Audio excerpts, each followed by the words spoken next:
Friends, நான் தான் Kumari vlogger. நாங்கள் இன்னைக்கு போன இடம் தான் பேச்சிப்பாறையில் இருக்கிற ஏரிக்கரை போட்டிங்க.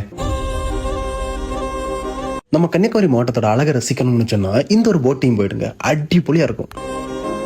நமக்கு பிடிச்ச ஃப்ரெண்ட்ஸு கூட ஒரு தனியமையாக ட்ராவல் பண்ணோம்னு அதை விட சூப்பராக இருக்கும்.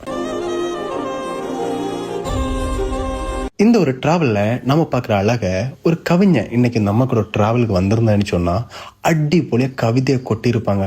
ஏன்னா அவ்வளோ அளவுங்க. ஏன்னா மலை சார்ந்த இடமும். நீங்கள் பேச்சிப்பாறையில் இருந்து கோதையர் வர ஒரு போட்டிங் போயிடுங்க. சின்ன சின்ன தீவுகளே பார்க்கலாம். சூப்பராக இருக்குன்னு கேட்டிங்களா ட்ராவலு. ஒரு குட்டி தீவில் அந்த போட் ஓட்டுற அண்ணா போட்டை ஒதுக்கி தந்தாங்க. நாங்கள் இறங்கி அந்த இடத்துல இந்த வீடியோ எடுத்தாங்க. ஆனால் அந்த தென்றல் காற்றோட மகிமை வேற லெவலு. யாருமே மிஸ் பண்ணாதீங்க, ஒரு தடவை ட்ரை பண்ணி பாருங்க. சூப்பராக இருக்கும். வீடியோ பிடிச்சிருந்தா லைக் பண்ணுங்க.